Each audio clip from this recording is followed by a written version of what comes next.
Hi, buddies! Today is Tuesday. We have a live today, and it's our 22nd episode. Tama, no? Kasi 21st kahapon, Monday. Ngayon, Tuesday, 22nd episode na. So, thank you sa lahat ng mga nanonood everyday, ha? Kasi ginaganahan ako pag maraming nanonood. So, sana makita ko na yung mga pangalan yung lumabas para magtuloy-tuloy na tayo dito. So, I'm back in Manila. Kahapon lang nasa Bicol tayo. Ganun ka dami ang schedule natin. Anyways, we're enjoying, we're having fun, and we're helping a lot of people succeed in business. Okay. So, ano ba ang topic natin for today? For our 22nd episode, our topic is, how much time should I give to my business? Si Bingbing at saka si Christine. Hi, Christine and Bingbing. So, gaano ba kadaming time ang dapat mo ibigay? Itong tanong to in the assumption na gusto mong maging successful, di ba? Yung big time successful talaga. Yung kikita ka ng malaki. Yung matutupad mo yung pangarap mo. Ganun kalaki. Kasi if you're just eyeing to have sideline income, yung magka-sideline income ka lang ng 20, 50,000 na sideline income, baka hindi ganun ka daming time. Iba yung time na kailangan mo ibigay. Yung kumita ka lang ng sideline na 10, 20,000, ibang klaseng time bibigay mo. Pero kung gusto mo talaga yung madami, malaking income, matupad yung mga pangarap mo, you will build your empire and you have passive income that's huge na will finance your lifestyle, ibang usapan yon.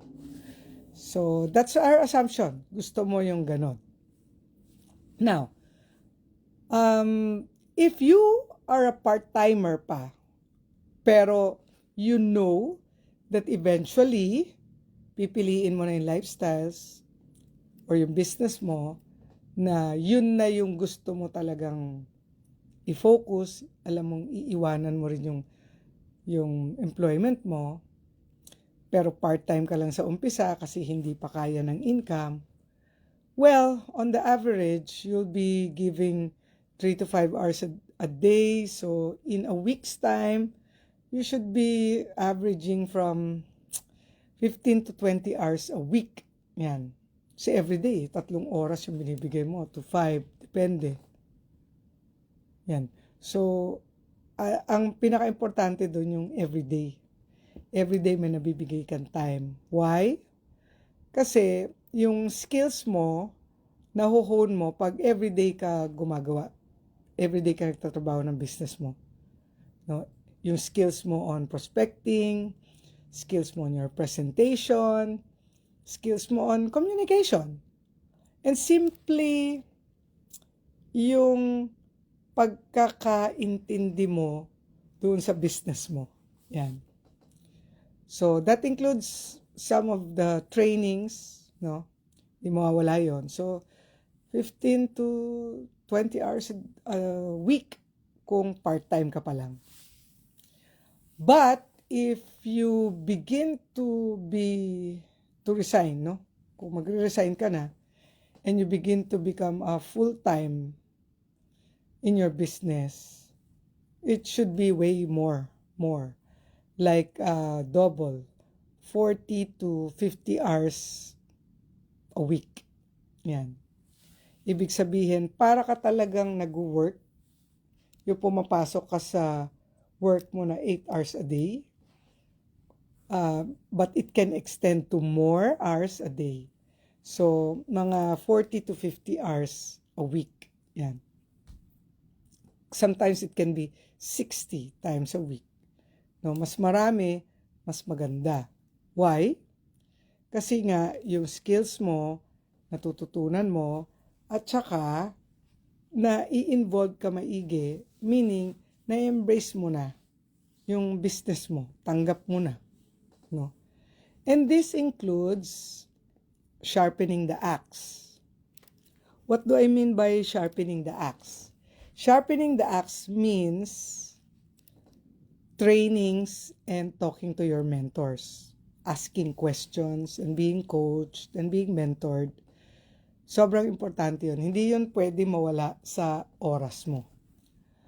For example, story na lang.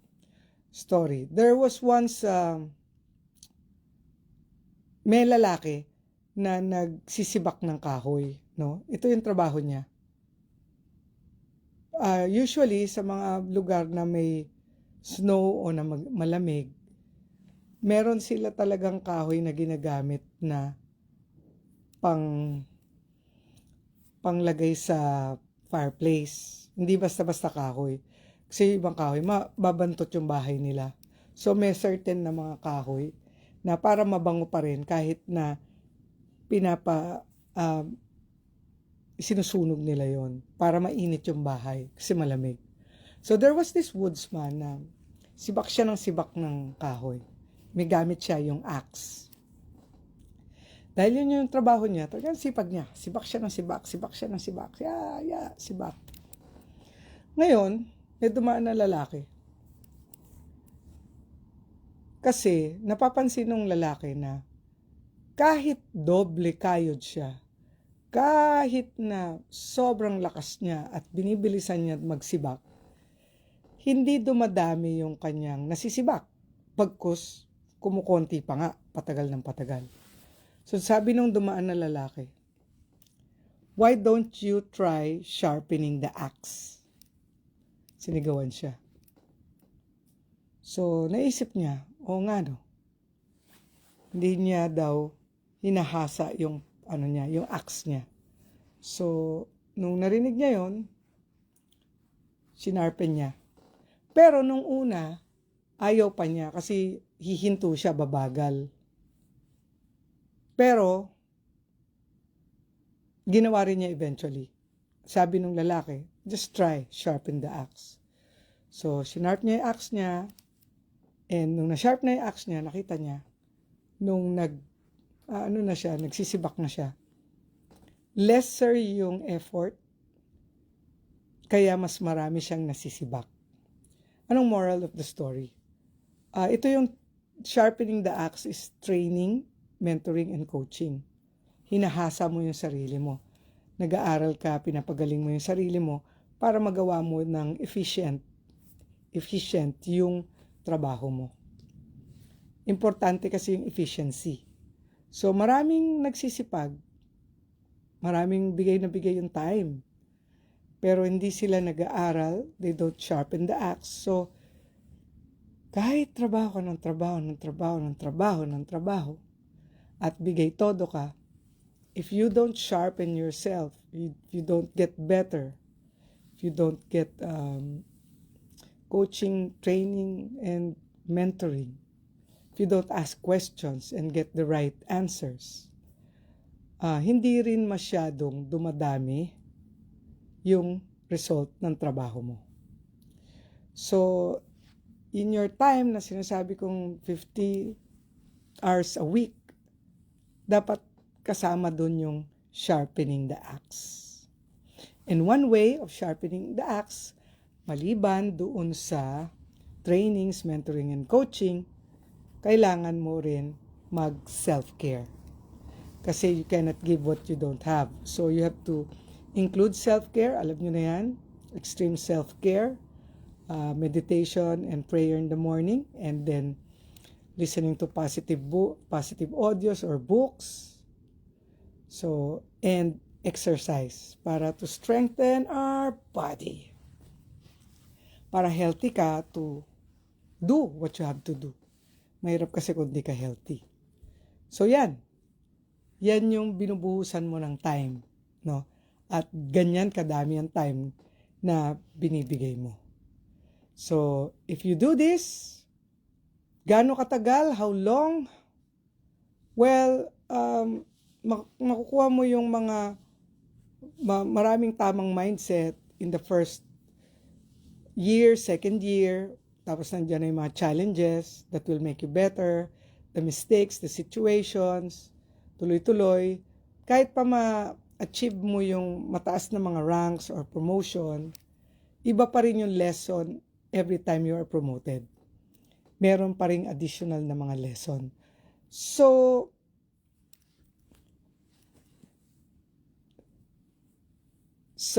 sabi ni Malcolm Gladwell, para ma-master mo ang isang bagay, you need 10,000 hours. Dami nun, 10,000 hours. 24 hours lang isang araw, magtulog ka pa. So, mga 10 years, no? 10 years na ito na todo-todong ginagawa mo, at saka you sharpen the axe, very important, no? Na siguraduhin mong gumagaling ka, natututo ka, no? Hindi lang uma-attend ng training eh. Yung talagang really absorb the lessons in your everyday activities. Every day. So, pag ganon, gumagaling ka. You become sharp.